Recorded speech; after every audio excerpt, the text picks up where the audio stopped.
Mr. D. Huy! Alam mo ba na ang gabi ay parte ng buhay natin araw-araw? Paano kung sabihin ko sa'yo na may mga lugar sa mundo na walang gabi?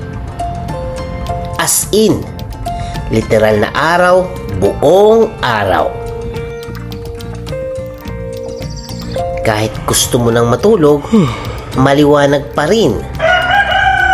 Paano na ang mga night swimming? Alamin natin kung saan ito at bakit nangyayari. Pero bago ang lahat, click subscribe at i-on ang notification bell para updated ka sa mga kakaibang kwento sa mundo. Bago tayo ma-jetlag sa kaka-explore, ano nga ba ang Midnight Sun? Hindi ito movie ha? Ito ay phenomenon na nangyayari sa mga lugar na malapit sa Arctic at sa Antarctic Circle, kung saan ang araw ay hindi lumulubog ng ilang araw, ilang linggo, o ilang buwan. Sa North Pole, umaabot ng 6 months ang araw. Gayon din sa South Pole. Okay. Pero sa ibang season naman. Nangyayari ito dahil sa tilt ng Earth, kung saan ang axis ng mundo ay nakatagilid sa 23.5 degrees na parang crush mo na laging pa-side view ang tingin. Alalalala. Simulan natin sa Norway, kilala bilang Land of the Midnight Sun. Ang Norway ay bansa na matatagpuan sa Europa at ito ay matatagpuan sa ibaba ng mga bundok dahil ang bansa ay napaliligiran ng kabundukan at katubigan. Sa Svalbard, umaabot ng April 20 hanggang August 23 ang araw na walang lubog.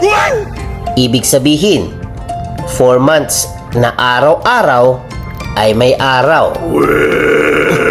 Teka, nalilito na ako. Meron pa silang festivals like Midnight Sun Marathon, kung saan tumatakbo ang mga tao habang maliwanag, of course. Pero, oras ng gabi.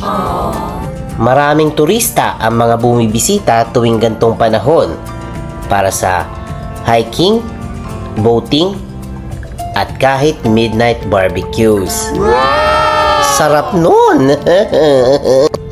Next stop, Iceland.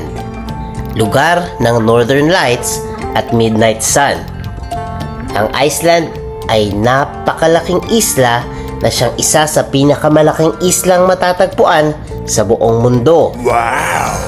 Sa mga lugar gaya ng Akureyri, halos buong araw ay maliwanag mula May hanggang July.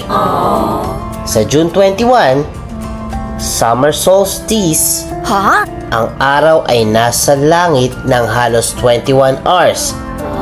At yung natitirang 3 hours, parang sunset na hindi natutuloy-tuloy. Maraming photography tours na ginaganap tuwing ganitong panahon kasi ang lighting perfecto.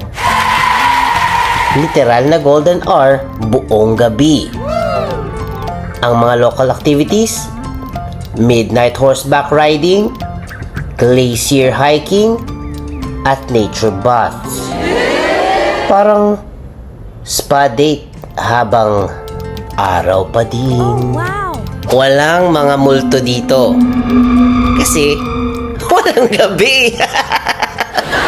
Sunod, Alaska, ang northernmost city ng US. Ito rin ang pinakamalaking estado ng Amerika na lampas doble ang laki kaysa Texas. Dito, simula May 10 hanggang August 2, walang gabi. More than 80 days na may araw. Oh no! Pero kabaligtaran ng mid-November to January ay wala namang araw. Tinatawag itong polar night.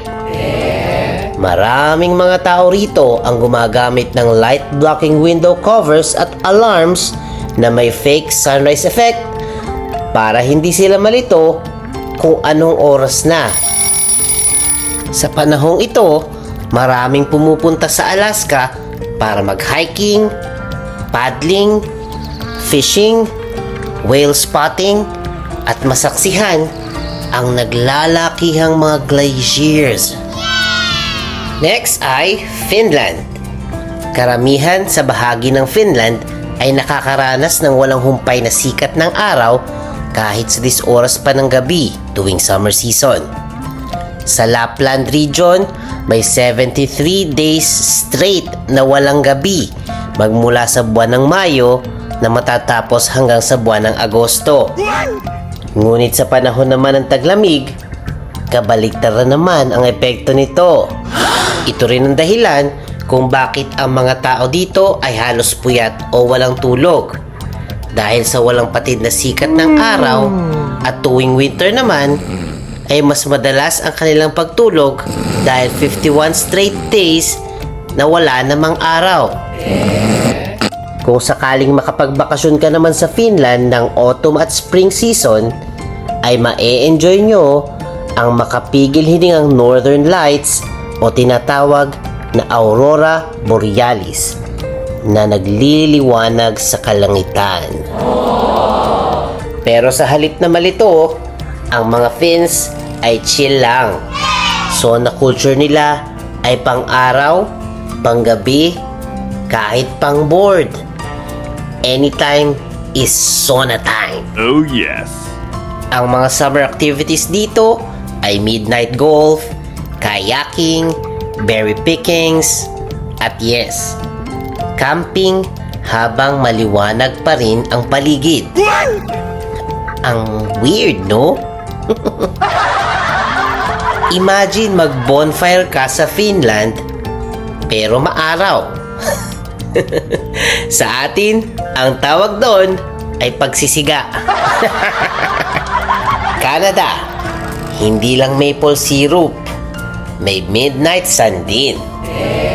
Tama ka sa iyong narinig, dahil ang Canada ay nararanasan din ang fenomena na ito.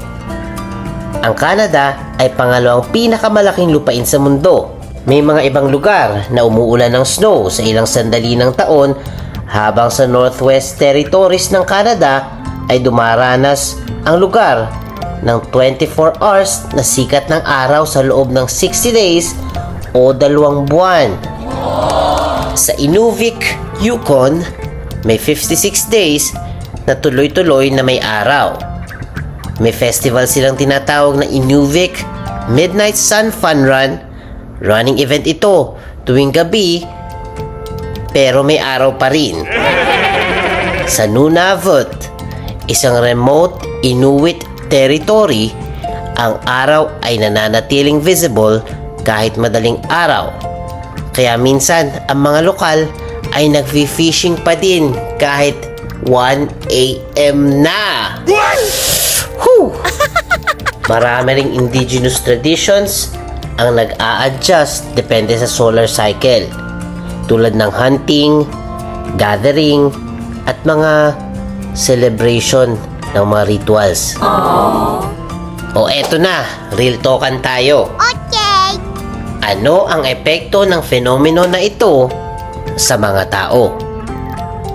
Dahil sa sobrang exposure sa liwanag, nasisira ang circadian rhythm o natural body clock natin.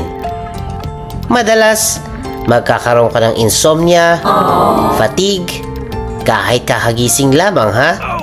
Mental fatigue, kahit masaya ka naman sa buhay mo. Kaya maraming tao sa lugar na ito ang gumagamit ng black curtains, eye mask, sleep therapy lamps, melatonin supplements. Pero ang best solusyon, matulog pa rin kahit may araw. Ipikit mo lang yan, besh. Laban lang. Didilim naman pag pumikit eh, no? So, bakit nga ba nangyayari ito? Ang mundo ay nakatagilid sa 23.5 degrees. So habang umiikot ito sa araw, may mga parts ng mundo na natatamaan ng liwanag ng matagal. Kapag summer solstice, ang mga lugar sa taas ng Arctic Circle ay direct hit sa sunlight for 24 hours. Sa winter solstice naman, sila naman ang walang araw, habang ang kabilang side ang may liwanag. Okay. Kaya depende sa positioning ng Earth. Minsan, over sa liwanag, minsan, over sa dilim. The end! Huwag kalimutang i-click ang subscribe button at bell icon ni Mr. D para masaya every day! See you, D-Fam!